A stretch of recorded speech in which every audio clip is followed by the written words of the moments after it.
Your bank account will never be more than your self-worth. Hello. I know it's been a hot minute and I wasn't planning on making a video today, but I heard something I needed to share. Before we begin, 8 out of 10 people who watch my videos aren't subscribed yet. I'd love for you to join along on our messy, honest ride out of debt and so much more. So please hit that subscribe button so you don't miss anything. It helps us out so much. We are now sitting on $78,936 in just credit card debt. And this month we're short about $1,000 to make our ends meet. So I've taken on more classes to try to make it work, which means I wake up at 2:45 in the morning to teach every day while the house sleeps. I teach English internationally, so while my students are ending their day around the world, I'm here in the dark, coffee in hand, trying to chip away at this mountain. So this morning, I was laying down trying to rest while the kids were playing in their rooms. Our bank account is low, our debt is higher than before, and I'm exhausted. The kind of exhausted that makes you feel like you want to throw up. I had YouTube playing on in the background, and when one video ended, another auto played. Before I could click off, I heard, "Your bank account will never be more than your self-worth."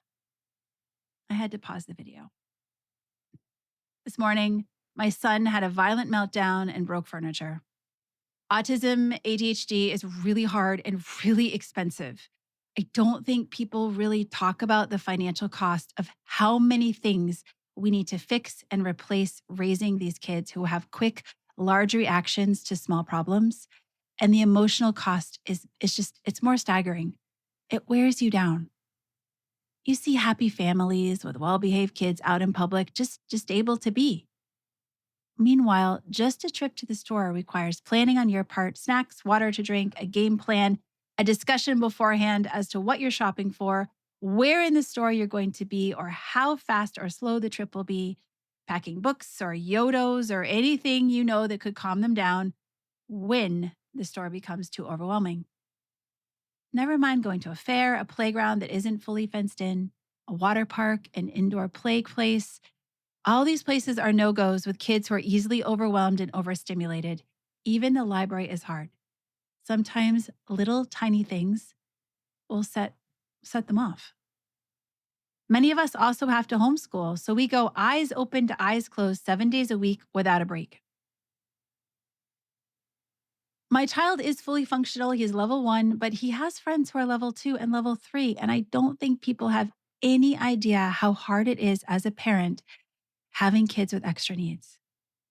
How much we worry, how scared we are, how hard we work to try to do everything we can to help them be as successful as possible in their lives with very minimal outside help. Your bank account will never be more than your self-worth. Almost 8 years being a mom, my self-worth was gone. My husband's self-worth was gone. We were hanging on by a thread and just going through the motions, feeling like we were walking on quicksand, sinking in more and more each time we fight to get ahead. I forgot to rest. I forgot to breathe. I forgot to take a moment to reflect on how much I've changed over the years. And I just let all that stress and really hard moments that leave you emotionally shattered on a daily basis take over my nervous system. We've been spinning our wheels, working in crisis every moment, while our self-worth dwindles, loneliness increases, and real relationships slip away. That quote made me realize I'm not the same person I was before I became pregnant with my son. That person is far, far away and feels like a complete stranger. That person worked hard to be in business, put herself through school, was ambitious, but was never truly me. I realized that these last 8 years has actually ripped open my soul and made me face who I really am. And every day I'm becoming myself. Don't get me wrong, the lessons I've learned in my childhood and adulthood, good and bad, are still there, but how I see the world is so different. I have never I never wanted to be a stay-at-home mom. Growing up, I was told that it's not a real thing you want to be. You wanted a career to support yourself, move up in the world. The sky's the limit. Don't be too girly, it's weak. Settle down later after you've had a career. Being a mom is secondary to a good job. And now I am a stay at home mom. I've left the business world, but I'm also a teacher working with kids every day of the week. And despite how hard my morning was and how devastated I was to see his room trashed again with broken furniture over a very, very small problem, I actually felt calm and peace. Your bank account will never be more than your self worth. I've let my self worth go. I haven't been paying attention. In the mirror is an exhausted mom pushing 50 with postpartum and middle aged weight gain, so nothing fits right, who may appear invisible, but inside I've become calm in a storm, able to react very quickly to changing situations, able to read people and situations better, and able to be content with where I am. I don't need more. I'm good. My son had a meltdown before his speech therapy this week. We were in the waiting room shared by a doctor's office. Everyone stared. Everyone. Everyone in the waiting room, both waiting rooms. It took 20 minutes, but I was able to calm him down and get him into and participating in speech therapy. Inside, I felt embarrassed. You feel like you're doing the wrong thing. All eyes are on you. All of them, all the eyeballs were on us. It probably appears that maybe I'm hurting him. I'm holding him in the hug that therapists have taught me to keep everyone safe. It's a light hug. He can move. He is fine. He is not hurt. But he is hurting me. I'm being kicked and punched and bit and headbutted, and he's screaming he hates me. He's screaming that I'm hurting him. He's screaming, let me go. But if I let him go, he will literally turn into the Tasmanian devil from Bugs Bunny and start trying to destroy the waiting area. Inside, you just feel broken and helpless in that moment. And everyone can see how horrible of a mom you are. And this happens a lot. But when he was calm, the speech therapist looked at me and said, you did a great job. You remained so calm. It was great watching how you were able to calm him down and what you did because you know him so well. I learned how to better help him. The whole time I've thought I sucked as a parent, just fumbling to get through the meltdowns, trying different things to see what works, failing daily, holding back tears. And on the outside, what people see is not a mess. It's a calm parent. It's a calm parent helping their child co-regulate through a hard, big, messy, emotional meltdown. I didn't know that.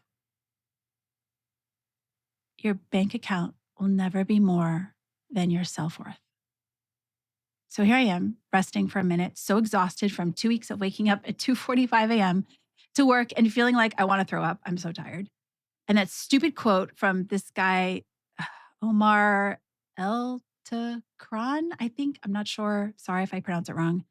His YouTube video that randomly came on after a video I was watching ended. And he's right. He's completely right. You aren't going to get out of debt until you believe you can, until you believe that you are worth being out of debt and you are worth making enough money to be comfortable or even making enough money to be rich. In this moment, the despair left me and I realized I am a completely different person and I actually believe in myself for the first time in years. I haven't been on here the last few months because it's been a wild ride. If you are new, we have mold issues in the basement. My husband fixed the washer that was leaking and causing the mold. So I'm now just going through the basement, throwing out things when I can. It's a long process and that's okay. But I've moved my office to the sunroom for the summer and I've been enjoying seeing the sunrise out of the corner of my eye each morning while teaching. It's fun to show my students my backyard as well because I have a window. We'll get there in time when it's right. And I don't need to rush things because I'm worth not rushing. I'm worth resting. I'm worth eating healthy food. I'm worth taking time to exercise to help my body be stronger. I'm worth not impulse buying. I'm worth making do with what I have. I'm smart, strong, resourceful, and calm in a crisis. I'm worth my self-worth. Your bank account will never be more than your self-worth. Hell yeah, it won't. And each one of you is worth it too. Look in that mirror right now. I want you to walk over to your bathroom mirror or a hall mirror or some mirror and say it with me. I am worth being free. I am worth being out of debt. I am worth being strong in hard moments. I am worth being comfortable and living a beautiful life because you are. If you didn't say it, rewind this video and try it again until you figure out what part is too hard to say and why, or keep going until you can say it without stopping. I don't know how often I'll be able to post. Making videos takes time away from my family, and my kids complained. Family comes first for us. But I'm working to post more than I have this summer. I'm not sure it'll be directly about numbers. It takes time to gather all that data and go through it. And I really don't have the time right now. But it might be looking at different aspects of getting out of debt or different things we struggle with and what has helped us go through it. One change I have made is I went back and created a master debt spreadsheet in Excel. It's what I've used for years, but until recently, I just didn't have the capacity to update a spreadsheet. I was doing everything on paper, and that was helping me. I found it really helpful in letting me see the long term implications of any incoming or outgoing spending. And it helps me really stick to our budget better and make sure our bills are paid on time. This month, we have a $1,000 deficit. A lot of bills hit at once, and two big ones were very unexpected. We are pretty much out of savings. So, my husband and I are working as much as we physically can at our jobs to try to make as much as we can toward this. He did not have overtime for a few months. And this month, his overtime has come back. So, he's been able to work 2 extra days this month. Thank goodness. My grocery budget last week was $50 and we spent $31.75. Our gas budget was $150 and we came in at $144. This week's grocery budget on paper is $150, but I'm trying to do it for under $100. Groceries is all food and household items, all toiletries, everything. We are doing a lot of pantry meals, and I'm going to make bread today for sandwiches. Side note, I've been making bread since I was in second grade. I love baking bread. There's something very calming about the entire process of making bread. It's cathartic. And being so desperately low on funds has actually brought me back to something I love to do. It's interesting that slowing down and seeing the world from a view of, I'm worth it, lets you see so many more positive moments. So let me know what you're interested in seeing. I would love to hear what you would like more of on this channel. If you have found my videos helpful or if they've made you feel less alone, you can now support the channel through a super thanks, super chat, or buy me a coffee. Links are all under the video, totally optional, but every bit does help keep making this kind of honest content. And if you haven't subscribed yet, we are just 200 people away from the 1,000 magic number. I'd love for all of you to join us on this bumpy ride out of debt and all of the other chaotic things that go on in our life. But right now, go back to that mirror and say, I am worth being free. I am worth being out of debt. I am worth being strong in hard moments. I am worth living a beautiful life. If you can't say it yet, keep trying until you can. Remember, your bank account will never be more than your self worth, and you are worth it. I believe in you. Until next time, bye.